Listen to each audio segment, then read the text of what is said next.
Want to learn how to composite scenes like this in DaVinci Resolve?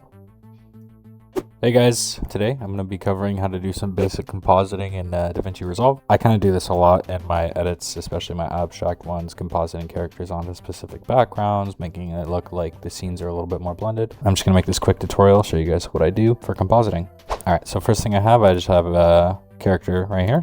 This is just Robert Pattinson's role in the new Dune trailer. Just got a random character. Can be whatever you want. All right, so first thing I'm gonna do, I'm gonna get a fusion composition, drag that into my timeline. You can make it however long you want. I want it to be the same length as my clip here, so I'll just drag it like that. I have this compound clipped, and then I have my background compound clipped over here, so I can delete those. Then I'll open my fusion composition, drag a background, connect it here. So we got a black background. Next thing I'm gonna do is open my media pool. I'm gonna get my first compound clip right here, which is gonna be my character, right? Merge that onto the background. If you didn't see what I did, you can just drag this square onto the other square and it'll merge it on. Then I'll get my second compound clip, which is going to be my background, and I will merge that below, right? So we have the character on top, background below.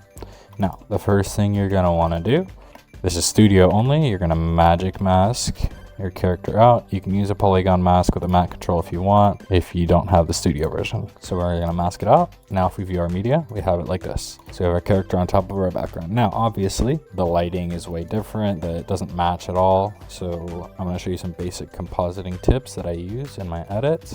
You can do this with any background, it works anyway. So first thing I would add right here, right? So on top of my character layer, I'm gonna grab a background node.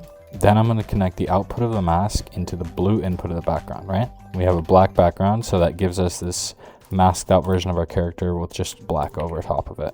Next thing you're going to want to do, you're going to turn it into a gradient, and you can use this default gradient, just white and black. So you're going to merge that on top of your magic mask right here. You're probably going to want to view your final output right here.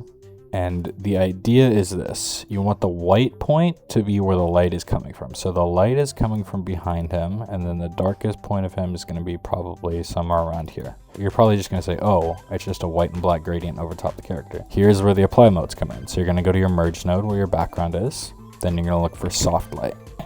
So that is basically going to take this gradient and apply it so that it's more opaque over top of your character. You can adjust your lighting by adjusting these points right here. So you can, this is the white point, this is the black point. So if you want it to be really bright on top like that, you can do that. So I probably want it to be something like this. He's kind of getting backlit, so I want the lighting to be like kind of like that. Maybe have it a little bit brighter, right? Something like that is probably fine. Let's move this over here to get some more space. Next thing you're going to do is you're going to add a rim light. There is an actual way to make a rim light, and then there are a couple macros that will allow you to do all of this compositing faster, but I'm going to show you how to actually make a rim light so you guys know how to do that. First thing you're going to want to do is add a transform. I highly recommend, if you don't have it already, to get the Nuke to Fusion plugin from Reactor. Reactor is studio only, but it allows you to move through Fusion much quicker. They're keybinds, so I just press T to add a transform, X for background, G for brightness contrast, and so on. So on this transform, we're going to take the output of the magic mask, plug it into the yellow. Then we're going to go here. We're going to add 2 color correctors on top of our fusion tree for the character. And we're going to add a blur on the transform. You're going to take the output of the blur, plug it into the 2 blue inputs of the color corrector. And on the first one, you're going to go to the settings and click apply mask inverted. Then you can go back to correction. And if we view this, we turn the gain up. Now you're going to notice the edges are kind of getting a little bit brighter right there. Now on the second color corrector, you can turn the gain down just slightly. You don't want to go too crazy with it. With your transform now, you can move your character like this. And if we turn the blur up like so, you can see we're kind of starting to get some like rim lighting on the edge of him. And you can move your transform however you want to get that lighting from wherever your light source is coming from. So since he's getting backlit, the lighting is going to be kind of like on his side like that, somewhat like that. Now on my magic mask, I'm just going to go to erode dilate and just turn it down ever so slightly because he's kind of getting that halo effect on his hair, which I don't love the look of. So you can just kind of tweak with the magic mask settings until you get something you're happy with, right? Now we have our little rim light, and you can do multiple of these, but since he's getting lit from this side, we're going to do that. You can change the color of the rim light. So maybe we can change it to something like a little bit yellowish and orange, not too strong, just because it'll match like the scene a little bit better. Maybe turn the blur up a little bit more. So we have our background gradient and then our rim light. Next thing we're gonna make is a light wrap. So what we're gonna do is we're gonna get transform and empty space. Then you're gonna connect your background, the output of your background to the transform. Then we're gonna add a blur node again. You're gonna wanna turn it up a good amount, maybe to like 50 or 60. I'll just put it like 58. Then what we're gonna do is we're gonna grab a matte control. We're gonna take the output of the magic mask and plug that into the yellow input of the matte control, right? So we have this. If we click in our viewer and we press A, this is the alpha channel. So the black is transparent, white is solid. We're gonna wanna look at our alpha channel. Next thing you're gonna wanna do is merge this transform and blur node on top of your main tree right here. Let's turn off the alpha. So we're getting this really blurred image of our background, right? So what we'll do is we'll take the matte control from the magic mask and we're gonna add a blur and empty space, then connect your magic mask to that blur. Then take your blur and connect it to the green input of your matte control, so the foreground, and go to your matte control. Under the combine mode, you're gonna go combine alpha and then subtract. All right, so you're gonna get this kind of opaque version of your character. What this is doing is taking your magic mask and subtracting it from itself on this matte control. So if we view the alpha and then we turn that blur up, you see, we're getting kind of a light wrap of our character on this. So you're basically subtracting your mask from your mask with a blur. So now on your merge, we'll turn the alpha off just by pressing A. We're gonna take our matte control and plug it into the blue input. And if we take the blur setting, you can see that we're getting kind of a light wrap from our background. So it's taking the colors from our background and wrapping them around our character.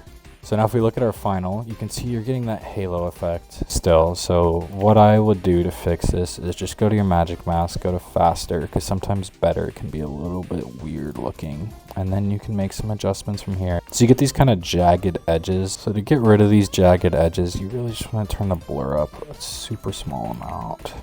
And then you can mess with your gamma, and just kind of mess with your settings until you get something that you are happy with. So I'm pretty happy with that. I think that looks pretty good. It's starting to look like he's blending into the scene a little bit more, right? Now, take your magic mask, let's move it out here. So we'll add a color corrector right here after our gradient background, right?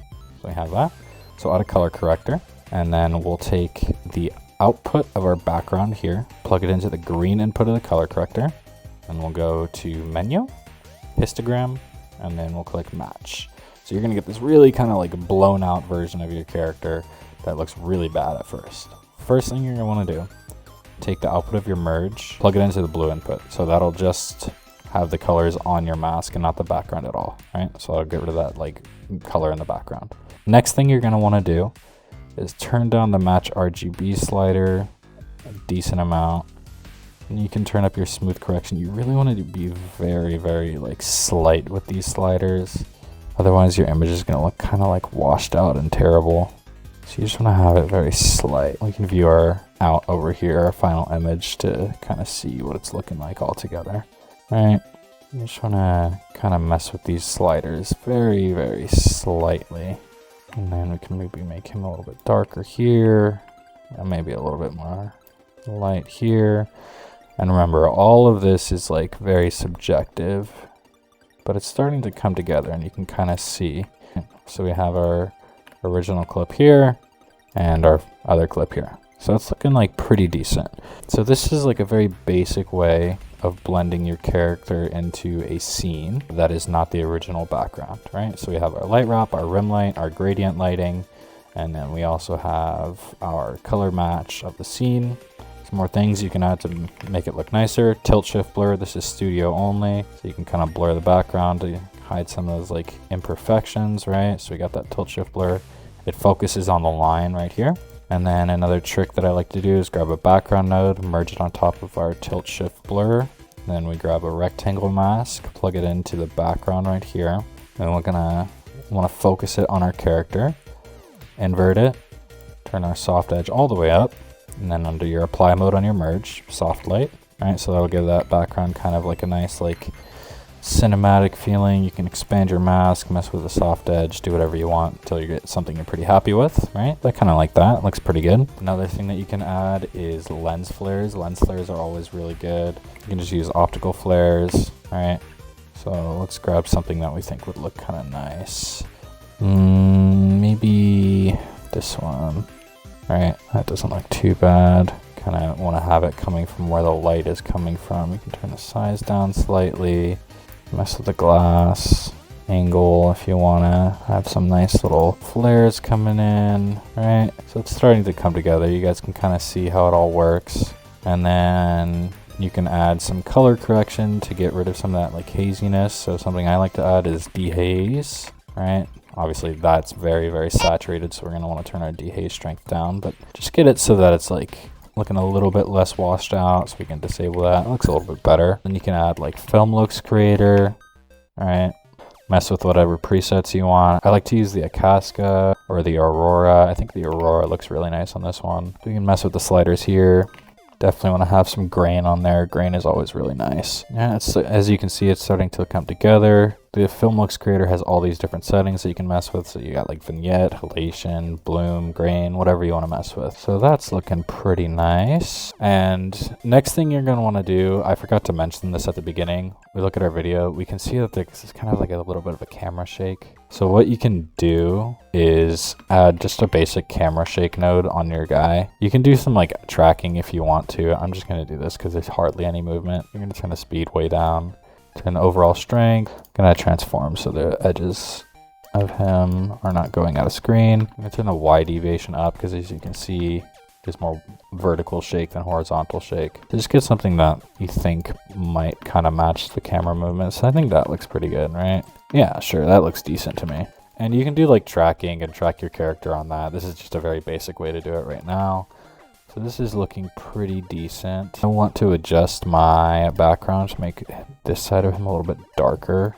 Yeah, that looks nice. So if we look at our other one right here, that's our original, that's our new one, right? Pretty big difference between the lighting of the character. With all this being said, I showed you guys how to make the light wrap. I showed you guys how to make the rim light. There are a few tools that make it even faster, so you don't have to create these effects from scratch every time. You can get these from Clout server, Clout VFX on YouTube. If you look at his YouTube channel, he has his Discord server in his bio. So for the light wrap, I like to use JWL light wrap.